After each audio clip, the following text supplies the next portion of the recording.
Boa tarde, pessoal. Essa semana daremos sequência ao vídeo da Lei de Ohm, com sua segunda lei, fechando esse assunto. Mas antes de começarmos, se você ainda não é inscrito no canal, se inscreva e ative o sininho para receber notificações sempre que sair um vídeo novo. Agora vamos lá. No último vídeo da Lei de Ohm, conhecemos um pouco da história de seu criador e vimos na teoria e na prática a primeira lei de Ohm. Hoje iremos conhecer a sua segunda lei e fazer alguns exercícios. De forma geral, a segunda lei de Ohm é usada para calcular o valor da resistência elétrica e depende de alguns fatores geométricos do corpo responsável por conduzir ela. Ela diz que a resistência elétrica de um corpo é diretamente proporcional ao seu comprimento e a resistividade é inversamente proporcional à sua área transversal.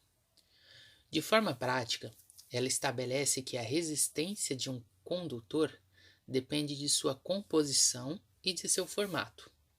Assim, quanto maior for a espessura do fio, por exemplo, menor vai ser a sua resistência elétrica. Agora vamos conhecer a fórmula que define essa lei. No caso aí, R é igual a ρ vezes L sobre A. Nessa fórmula, R representa a resistência elétrica, dada em ohm, L representa o comprimento do corpo usado, medido aí em metros, ρ representa a resistividade do material, dada por ohms vezes metro, lembrando que esse número possui um valor constante por ser estipulado por cada material. E para sabermos esse valor, temos o auxílio aí de algumas tabelas com valor já estabelecido. E por último, a letra A, que representa a área transversal do corpo usado, e ela é dada em metros quadrados. Já conhecemos quase todas as incógnitas dessa fórmula. Agora então vamos entender melhor o que o ρ representa. Como já foi falado, ρ representa a resistividade e ela é uma propriedade do material que constitui o corpo usado para transmitir a corrente elétrica. Como falamos antes, temos tabelas já prontas com o valor dessa resistividade e ela varia aí de cada material condutor. Assim podemos considerar esse valor uma constante, pois ela só sofre alteração se mudarmos o material utilizado para a condução. Agora vamos ver algumas tabelas e conhecer os principais valores de condutores.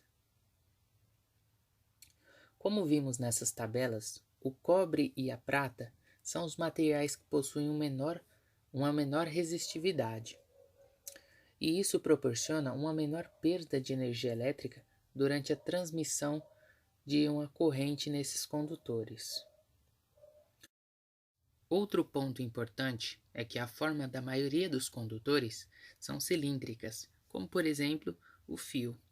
Nesse caso, sua área transversal é circular e pode ser calculada através da fórmula do círculo, que é dada por área igual a π vezes r ao quadrado, onde o r representa o raio da secção. Agora que já sabemos como funciona a teoria, vamos resolver alguns exercícios para entender melhor como funciona isso na prática. Nosso primeiro exemplo nos dá um fio de cobre com uma área transversal igual a 10 elevado a menos 4 metros quadrados e de comprimento igual a 2,5 metros, que é ligada a uma tensão elétrica de 2 volts, e pede para determinarmos sua resistência elétrica e a corrente elétrica formada nesse cabo. Ele não nos dá opções, então vamos entender primeiro o que temos. Foi-nos dito que esse cabo é feito de cobre, e como já vimos antes, temos as tabelas de resistividade. Assim, sabemos que a resistividade do cobre é equivalente a 1,7 vezes 10 elevado a menos 6. Também nos foi informado que o cabo tem uma área transversal igual a 10 elevado a menos 4 metros quadrados. e por último, que seu comprimento é de 2,5 metros. Todos esses dados são referentes ao material utilizado para a condução de energia. Se lembrarmos, a segunda lei de Ohm é dada por R é igual a ρ vezes L sobre A. E a primeira questão é a sua resistência elétrica. Assim, iremos usar essa fórmula para descobrir a resistência desse cabo. Também já identificamos aí suas variáveis. Assim, basta jogarmos na fórmula e temos que a resistência elétrica é igual a 1,7 vezes 10 elevado a menos 6, que é o valor aí dado por ρ, né? Através das tabelas. E vamos multiplicar ele pelo comprimento, que aí no caso aí é de 2,5 metros, ou no caso da fórmula, 2,5. Após isso, iremos dividir esse valor total pelo valor aí da área, que no caso vai ser 10 elevado a menos 4.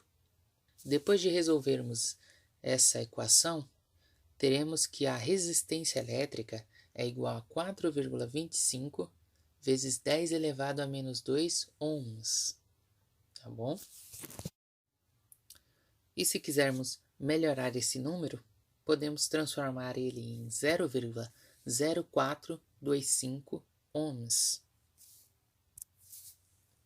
Agora vamos à segunda parte desse exemplo, que pede para calcularmos a corrente elétrica nesse cabo. Devemos lembrar que temos duas fórmulas na lei de Ohm e já utilizamos uma delas para calcular a resistência do cabo. E no exemplo, também nos foi dado a diferença de potencial. Logo, como temos a resistência e a diferença de potencial, podemos usar a primeira lei de Ohm para fazer esse cálculo. No caso aí, U é igual a R vezes I. Como iremos buscar a corrente, podemos mexer na fórmula e, de acordo com o macete do triângulo, temos que I é igual a U sobre R. Agora, ao jogar os dados na fórmula, temos que a corrente elétrica é igual à diferença de potencial, que no caso vale 2 volts, dividida pela resistência que nós encontramos agora há pouco, e vale aí no caso 0,0425 ohms. E após resolvermos esse valor, vemos aí que a corrente elétrica nesse exemplo será de 47 amperes. Bem, pessoal, agora vamos ao segundo exemplo. Ele nos pede para determinarmos a resistência elétrica de um cabo de 20 metros de comprimento com uma área transversal de 8 milímetros. E como o exercício não nos diz o material usado, ele nos fornece o valor de ρ, que equivale a 1,7 vezes 10 elevado a menos 8 ohms por metro. Além de nos fornecer aí 5 alternativas para a solução. Nesse caso, iremos usar também a segunda lei de Ohm, que R é igual a ρ vezes L sobre A. Mas antes de jogarmos os valores na fórmula, devemos realizar a conversão da área transversal, que está em milímetros quadrados, e passar para metros quadrados. Nesse caso, iremos multiplicar o valor por 10 elevado a menos 6. E assim teremos que a área transversal vale 8 vezes 10 elevado a menos 6 metros quadrados. Agora que já fizemos a conversão, podemos jogar os valores na fórmula e ver aí qual o resultado final. Logo vemos aí que a resistência é igual a 1,7 vezes 10 elevado a menos 6 vezes 20. E tudo isso dividido por 8 vezes 10 elevado a menos 6 também. Quando resolvermos a conta, teremos que a resistência elétrica é igual a 4,25 ohms. E a alternativa no caso do exemplo vai ser a letra B. Bem, pessoal, por hoje é isso. Espero que vocês tenham gostado e aprendido um pouco. Se vocês gostaram aí, Deixem os seus comentários e sugestões aí para os próximos vídeos também. E lembrando aí que na semana que vem teremos outro vídeo sobre um tema novo, tá? Tenham aí uma boa tarde e até a próxima.